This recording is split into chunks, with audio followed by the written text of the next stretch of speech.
make you a TV spot. We'll make you a radio spot for all the Purdue and IU stuff. I don't really have any time to get out and sell that thing, so I kind of rely on some of my buddies and some of the other people to just go on there and buy the thing and kind of support the whole thing. We also are doing the girls semi-state on Saturday. We'll be out there in partnership with the IHSA TV, and that one you got to pay for. And I just say that ahead of time because everybody's calling me, hey, dude, why do I got to pay the IHSA? I thought you were for free. And I'm like, all of it, I've been able to get it with the IHSA where we can do all the regular season games and all the sports, and we can do even the sectionals and regionals, and but the state buys the semi-states and states.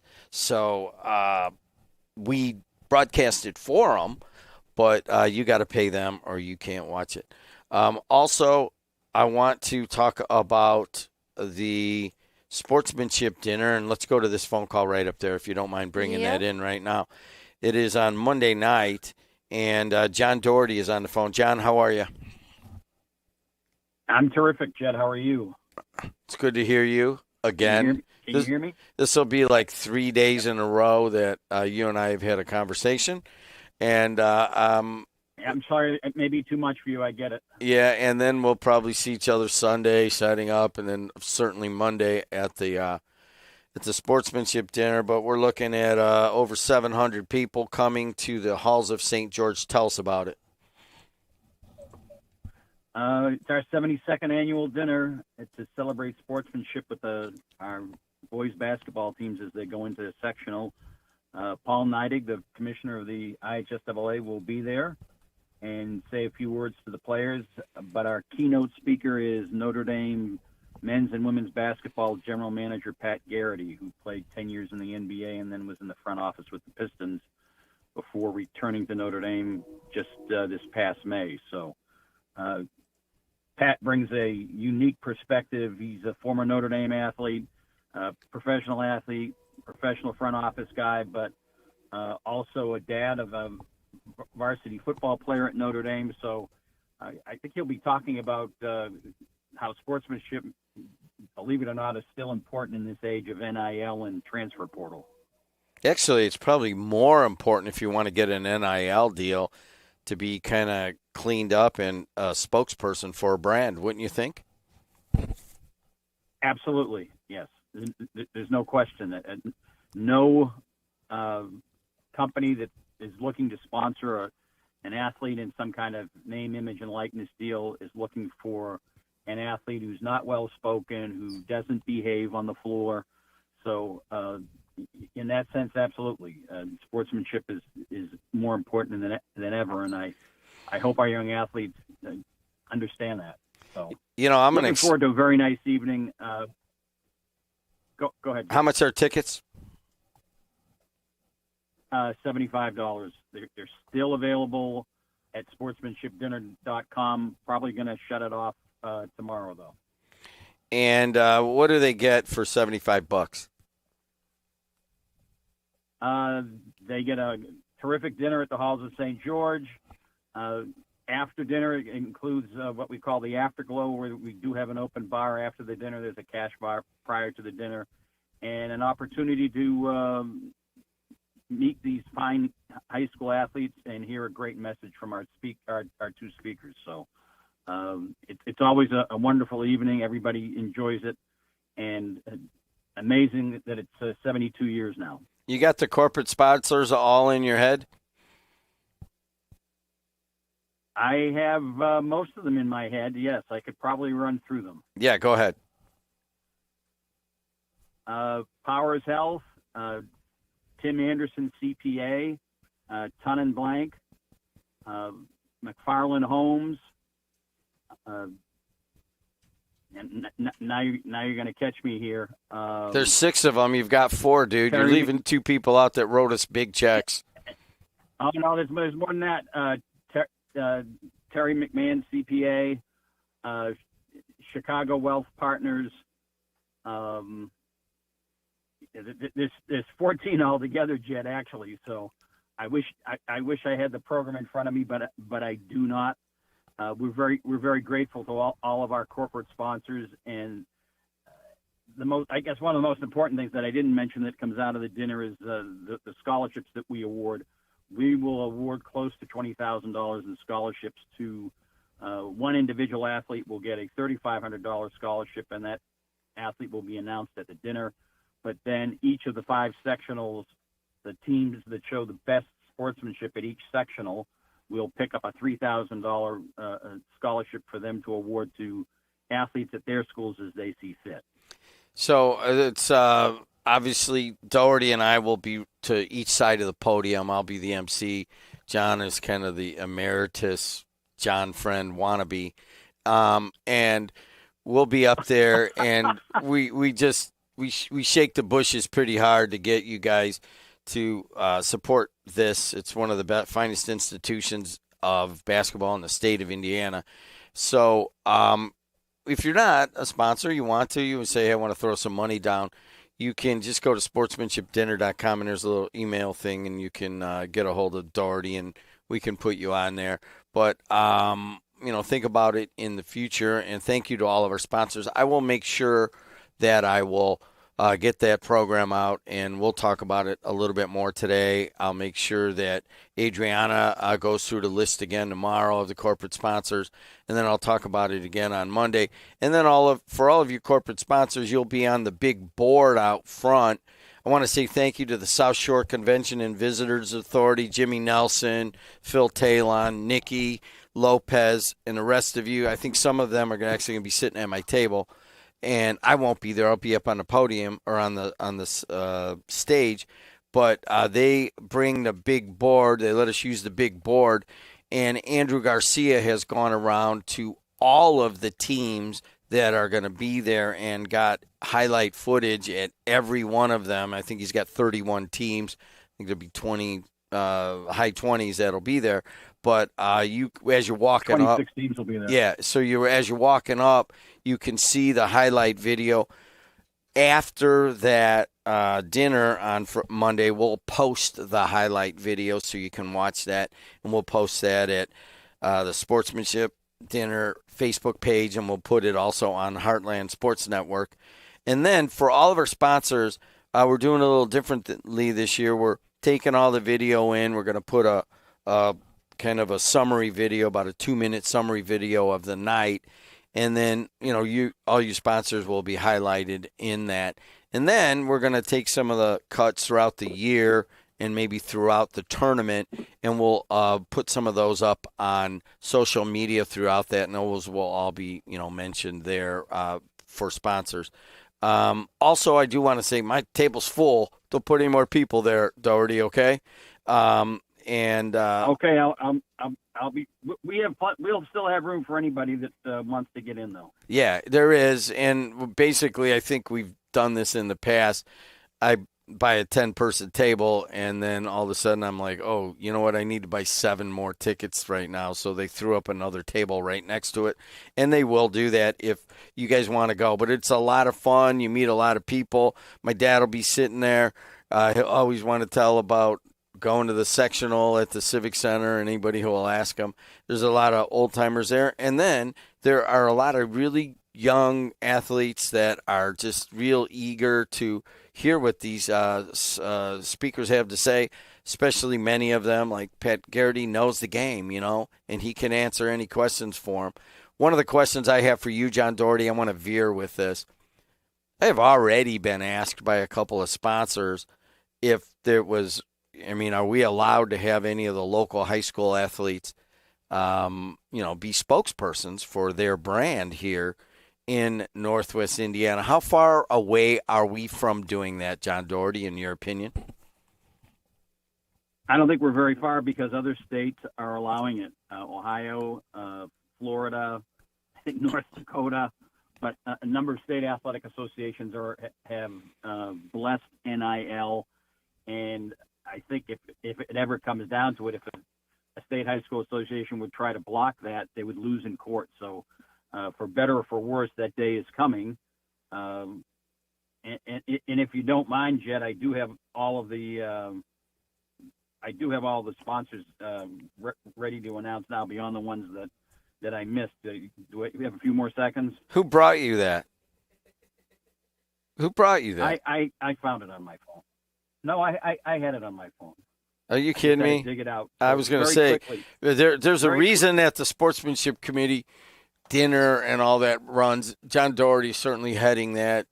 Steve Delkamp, Dave Ranich. I mean, there's a lot of people that are involved in that. But Vicky Melenda is the one who holds this all together. I was thinking she ran and picked it and handed that to you. Yeah. But anyways, Vicky does a great job. All 14 of these sponsors, these guys have written big checks to make this go on. And you need to tell them if you see them. Go ahead. Pepsi, Wintrust, NIPSCO, RCM Wealth Advisors, Horizon Bank, Chicago Partners Wealth Advisors, Nitco and Scapel, Incremedical, and Hammond Machine Works, and the Hammond Optimist Club. So now I've got all 14.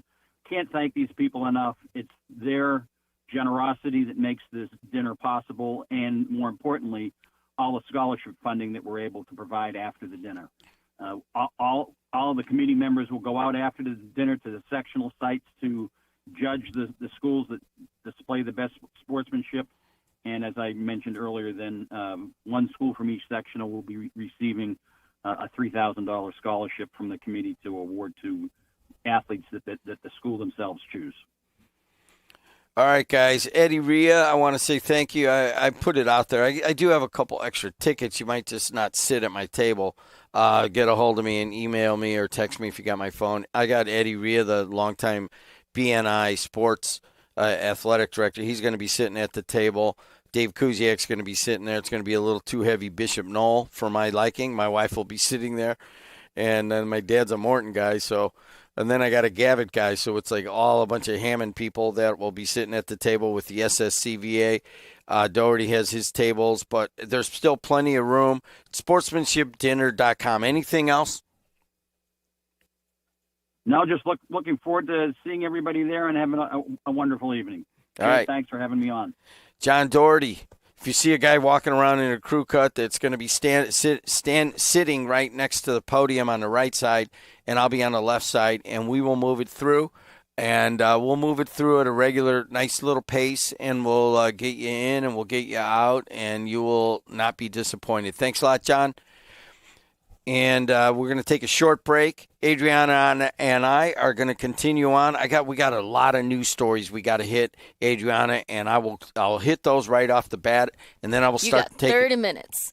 That's it. We have PNW today, PNW Athletics today. Then we also have Mastering Local Marketing. I know I'm doing those. I'm going to go swim, and then I'm going to come back. And then we have a 10:30 meeting. You see that others are joining us. Yes, I do. On Riverside, but I only have a half an hour. Yes. I have about 3 hours I actually did homework this morning.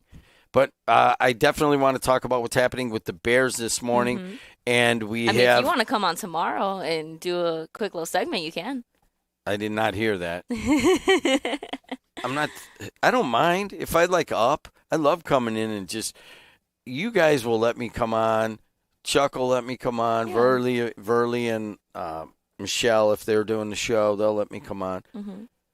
Tom Daverton does not want me on his show, and he's made that very clear. Well, he's on Wednesdays. He's not on Friday. I know, but if I come in here and I see him and he's he got a plan. That's why. He goes, hey, how you doing? And then he goes in there and he does his show. Goes back to what it is. Hey, guys, you can go. We re-uploaded on the YouTube channel. Yeah, I think we figured out the issue. Figured out the problem. I got a bunch of stuff. We're going to do a nice segment here to finish out the show. Don't go anywhere on the voice and face of the region. Before Notre Dame Federal Credit Union, we were being charged various maintenance fees and various check writing fees for all of our accounts. And with Notre Dame, we don't have that. We have that true community partnership. We get interest based on all of our parish and school accounts, and the interest rate is really second to none.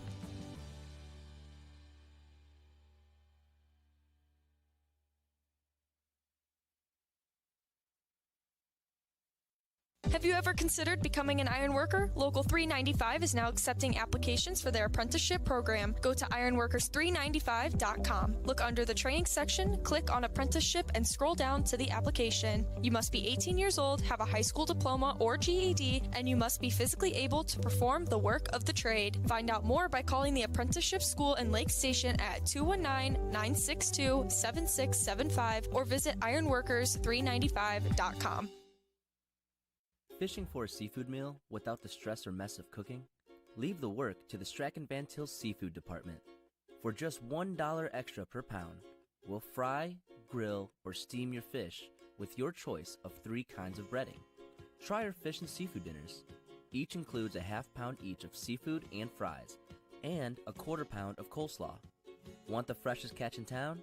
Reel in the fish and seafood selections from your local Strachan Van Til.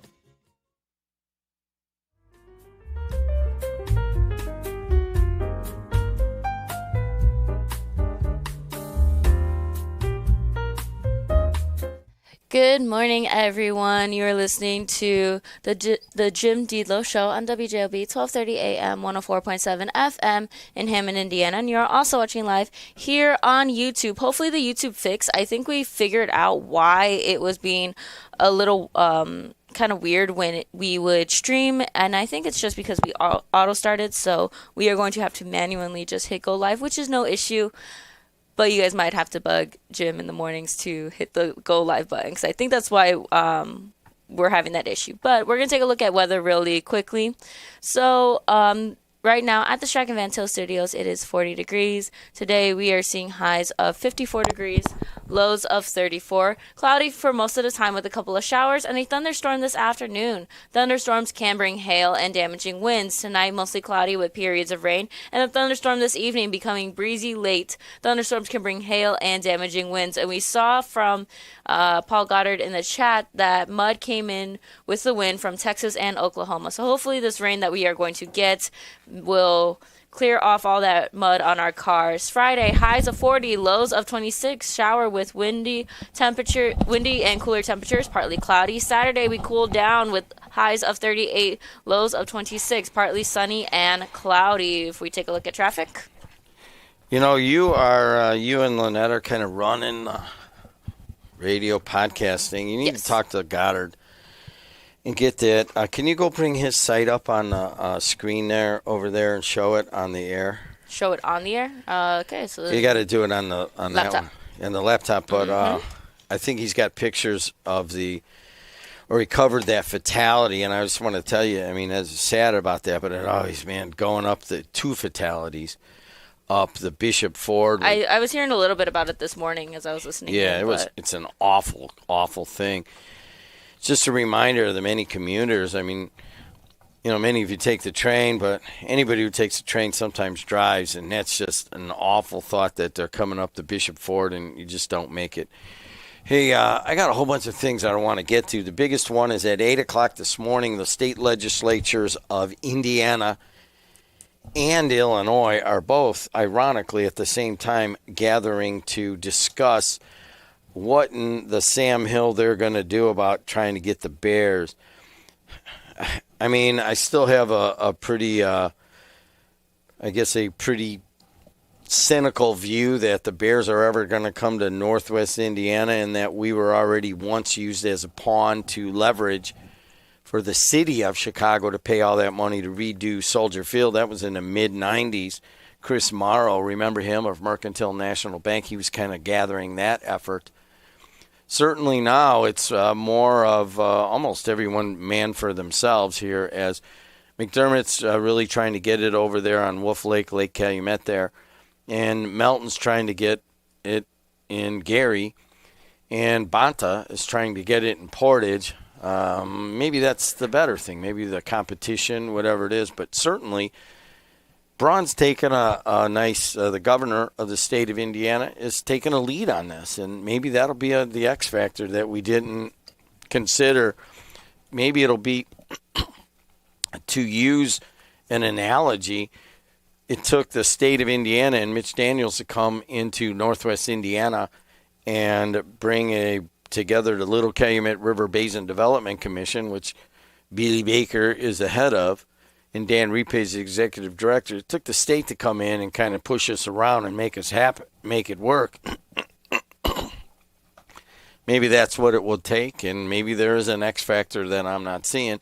I still think that the Bears are just smart negotiators, and they're leveraging Indiana to get more and more money out of the state of Illinois. It's kind of a comment on just how deep the NFL goes into our society. But I'll tell you what, I'd love to have it a couple of miles away here up there on Wolf Lake, and so would you.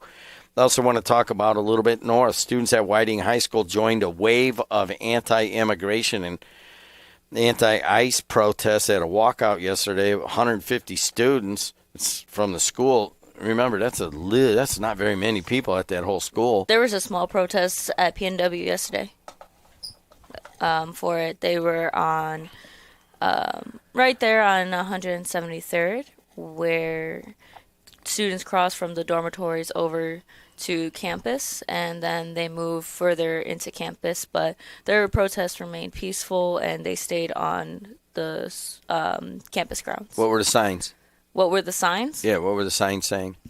One of them that I saw, of course, these are college kids, and they're going to be a little dumb, and they're going to have their curse words in them. I don't particularly like that, mainly because I agree with... Because you do AM radio? Well, yeah, that I have to censor myself. But there's kids that see these signs. You don't really want to put giant curse words in front of them. But one of them that I saw particularly that I thought was pretty interesting was that I didn't grow up saying the Pledge of Allegiance for liberty and justice for all if it didn't mean for all. And I was like, that one's pretty interesting. I haven't seen that one. And, of course, you have all the regular ones. Forget about ICE. Here's, looking at Whiting High School, 150 students. I don't know. Type in what is the enrollment at Whiting High School. It's got to be at least half. They're not a big school, but they're not small either. So it is students held up sign that read, like you said, liberty and justice for all. Immigrants built America, and human rights belong to everyone. Almost 15 minutes into the walkout, staff from the high school began to direct students back into the building. After some boos, jeers, and occasional chants, students were back inside in about 20 minutes. So Whiting is a middle school, high school, right? Yeah. Okay, so just their high school, because I was looking at, I'm like, feels like a very small number for both. It says 422 to 445 students. So about a third or more of the students. I thought Whiting High School had a lot more students. No, it's pretty small. But it's middle school, high school, so they have to occupy all of those students. Wow. And you had an anti-ICE thing at Purdue Northwest yesterday. How many people would you say around? Just kind of spontaneous thing, so it probably wasn't a ton, right? I would say at least maybe 50, no more than 100 students. But because when I saw the post of it, a lot of students came in and out. I did see that aspect of it. A lot of students did come in and out of camp of the protests on their way to class. Hey, I have 15 minutes in between. Let me come do that. Then let me go to class. When I saw it, it was still right there on 173rd. But yeah, students coming in and out, I would say no more than 100. But a lot of students, as they're walking by, kind of showed their support. If they were honking their horns, if they were just like cheering in support of them on their way to class. A student from Lake Central High School was arrested yesterday for an alleged gun threat. The student was taken into custody for making a comment about, quote, bringing a gun to school and shooting up the school. And the Times reached out. I'm reading out of the Times. They reached out to local law enforcement. And Lake Central would like to reiterate that we take comments such as these seriously and work with law enforcement to ensure everything is investigated. Now, the statement of the alleged gun threat also included information about potential walkouts. Multiple schools across the region have held student-led walkouts to protest recent activity from ICE, joining the nationwide protests. And here's what Lake Central says a student walkout during instructional time would be a substantial disruption to the educational environment. The students who walk out of the building without permission are considered truant at Lake Central High School. The school did not say that the gun threat was related to the walkout, but both were released in one statement. And Lake Central says this: Lake Central believes that our school should be a safe place to come to learn, work, and grow, and not cause division among our students. We ask that parents discuss these topics with their students at home. Adriana, it seems to be growing momentum amongst young people of your age, younger and older. What the hell is going on? We're seeing what's happening, and I know a lot of individuals like to use the argument that ICE has been around for so long. Why are we making a big fuss of it now? But it's due to the fact that it's being recorded. It's being shared all over the media. We're now seeing what is going on, and we don't want people to be treated inhumanely. And the tactics that ICE are using are very extreme, regardless if they say these individuals are trained. But when you see an ICE agent telling people, regardless of if they're a citizen or not, that they'll break the windows of their car, they'll drag them if they don't comply, even though you see a lot of videos of individuals complying with their orders, it's still people fear for their lives. So to see that, it's terrifying, and this affects people of all ages. It doesn't just affect the adults and or young adults who came across the border. It affects their children. It affects their other family members. And some students may have classmates that are illegal. And to see that, like, oh, what if they don't show up to class the next day? That's what's in their head. And no, nobody is above the law. We shouldn't have to come into this country illegally, all those different things. But I think when students see that statistic of how immigrants help our economy, and then the big push to get them out in very violent matters, that's when it becomes an issue to them. Are people talking about it in class? Yeah. We talk about it all the time. We talk about that. We talk about the different policies that the government is trying to implement, different things when it comes into the SAVE Act, when it comes into Epstein files, when it comes to the different statistics where we have one statistic, but then the government's lying and saying it's a different one. All of these different things, it feels like almost at least once a week we have to talk. We talk about politics, and we don't even mean to. You brought up the Epstein files. Why? It's because the current administration likes to say, yeah, all the Democrats that are in there. But in reality, it's like we want justice for everybody, regardless if they're Democrat or Republican or whatever. They want justice for all these individuals. But when we hear administration, okay, we need to move on from something else. Why? What aren't you telling us? What aren't you showing us? And I want to say this is the word that he used, but I'm not sure that President Trump said that he's been exonerated from the Epstein files. Is that correct? Is that the word that he used? I don't know if that was the word, but he's basically said, you see, it doesn't, I didn't do anything. When his name is in there a bunch of times, but to be able to say that means that there had to be a court, there had to be a trial, but there wasn't any trial, there hasn't been any court. And people are saying that, yes, Epstein files are released. Now we want to see these people hold accountable for their actions. Yes, a lot of these individuals are very powerful, they have a lot of money, and some people say, well, they can make it go away just like that, just throw money at it and you won't have any issue. With all due respect, and I'm going to just present the other side. Yeah. There is no other side to this. Everybody is against pedophilia and trafficking young, vulnerable women. Yes. But are we better off concentrating as a country on holding these mostly elite people in America accountable for their actions? Or are we better off, like President Trump says, to let's move on, man. We got other things to And worry don't about. hold them accountable and just let it go? Yeah. I don't think I'd ever want to see that.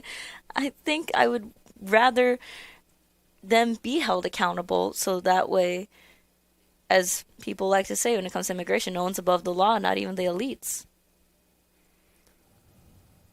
So, how, I've been thinking about this too. How are people going to get held accountable? That's the thing. Are they going to? I have been. Just throw. My wife's got me listening to these law podcasts because that's what she does. Mm-hmm. And so now I'm listening to them outside of her purview. Mm-hmm. And, they start to unravel like, well, if you get if all of the stuff's released and it looks like Iran may have hacked it and has it, and it's all coming out anyways. Mm-hmm. I don't know why they're doing it this way. I think it makes it worse. But if it does start to come out and there, people, this guy went to the island and he probably, there's evidence, and then they get witnesses. I mean, what you're doing is you're creating a long line of co-conspirators. Mm-hmm. And once you have a conspiracy and then you have co-conspirators, I mean, this could go anywhere. Yeah. And you were here when Brent said, this could start to really break down things in America. And then I'm like, okay, it really could. Mm-hmm. I mean, there's people listening like, oh, I can't believe why we're doing this. I'm like, well, you're a young woman and you want to be them to be held accountable. Mm-hmm. Because, of course, with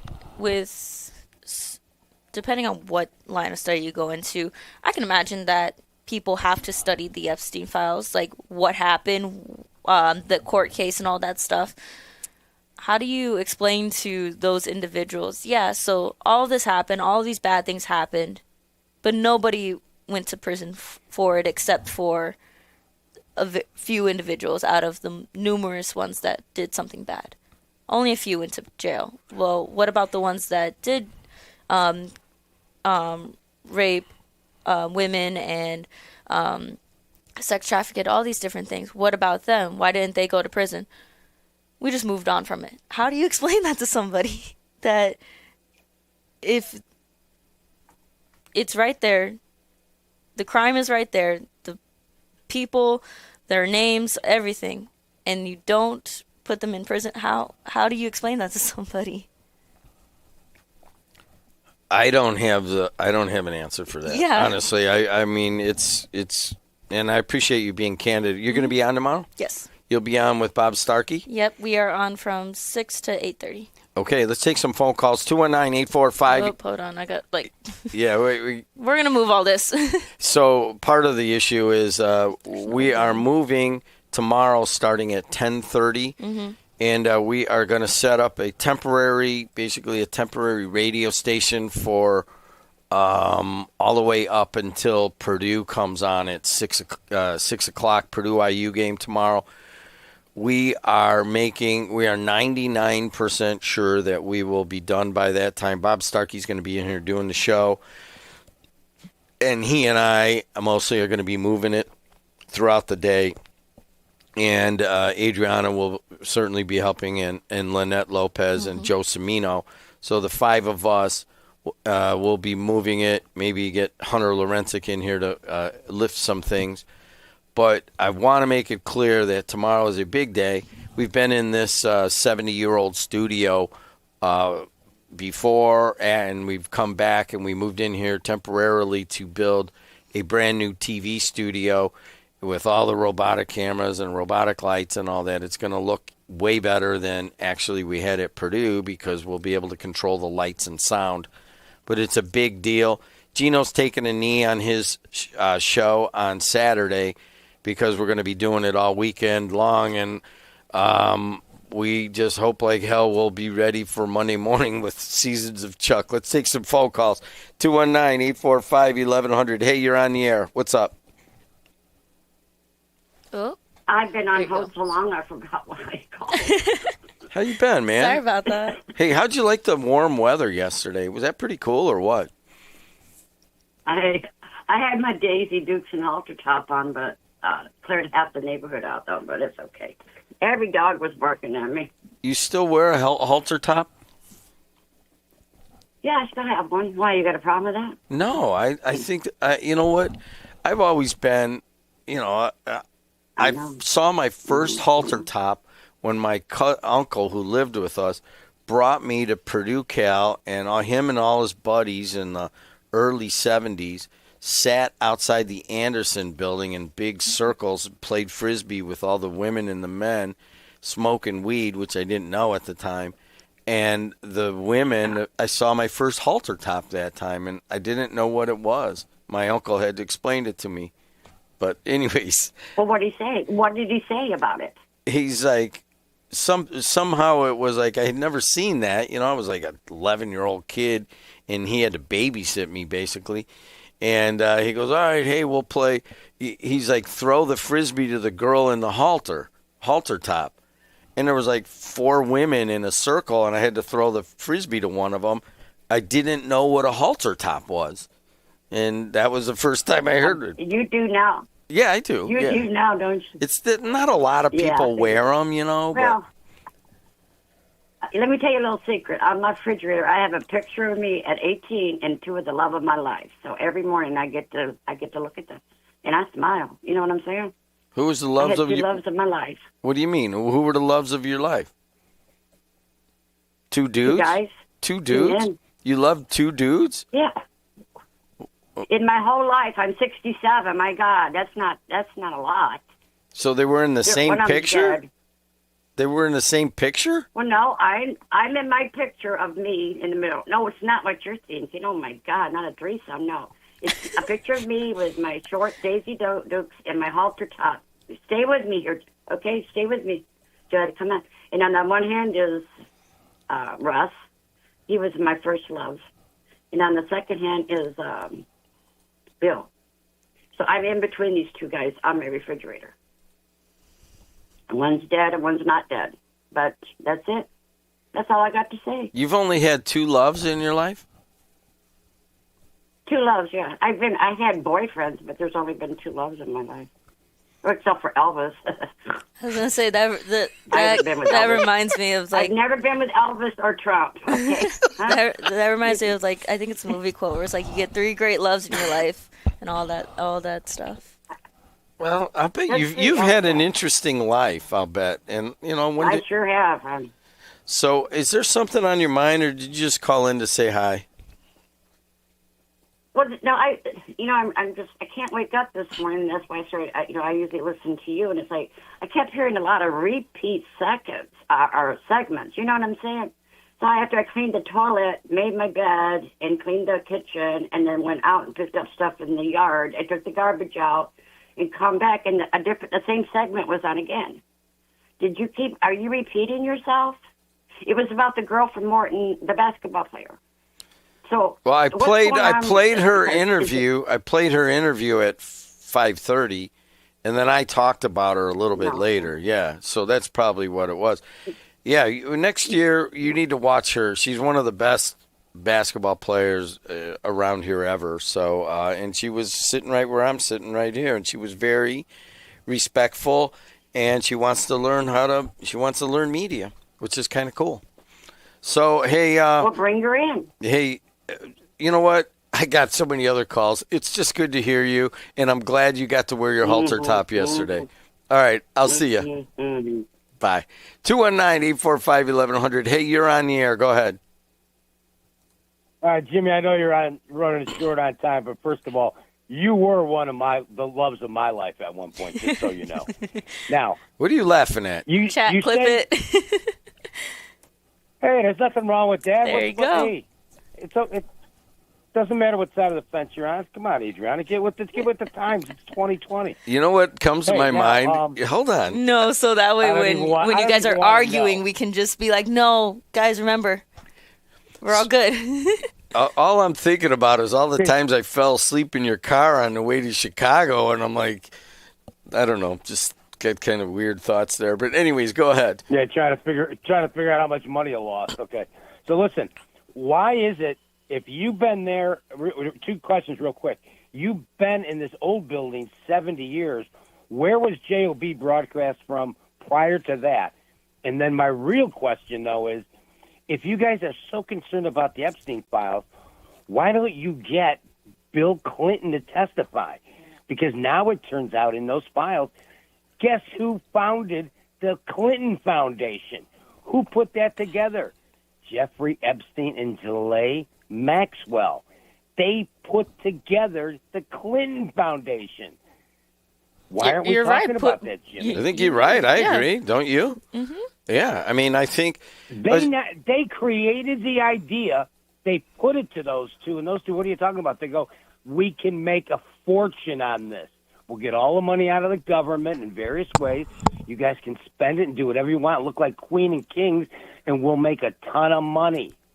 Well, listen, slow down. So we were here yesterday, and Brent Brazier, Verley, and I were talking, and I posed a question to them. I'm like, hey, listen, no, it was Tuesday. I'm like, who do you think? Yeah, on the air. And I go, when it's all said and done. On Tuesday, yeah. Yeah, when it's all said and done, who do you think this Epstein investigation, if it ever happens, will hurt more, Republicans or Democrats? And both of them said the same thing. I think it's both. It's going to be hard to say. It could be hurt more Democrats. Who knows? But I agree with you. If Bill Clinton was involved in sexually had anything to do with it, then he needs to be held accountable just like everybody else. But the problem here is he paid Paul. I don't want to argue the merits of the case. $500,000. Hold on. I don't want to argue the merits of the case against him because the merits of the cases against a lot more people, it just keeps coming out. More and more people are involved in this. There's plenty of like who reasons of things that are coming out. Certainly that one that came out last night was about that woman who advised Epstein on all of the Goldman Sachs girl? Yeah, I mean, that one's still, I just kind of helped him out here and there, and then all these emails tell an entirely different story. Same thing with Howard Lutnick, same thing with Bill Gates. The number of people that are getting hit by this just keeps growing. And personally... Well, at least Howard Lutnick has 4 witnesses. His wife, 2 kids, all right, and you're arguing the merits of the case against Bill Clinton and for Howard Lutnick. That's the only way it works in court, Jimmy. I know, but I don't want to make it a partisan thing, and I don't even want to go into it. But I want to answer your first question. What was it again? Where was WJOB broadcast? Yes.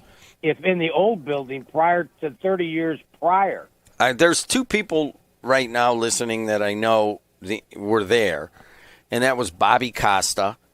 She used to sing there, and my dad used to sing there at the Millikins building, on top of the Millikins building in downtown Hammond. They actually had the is that building still there?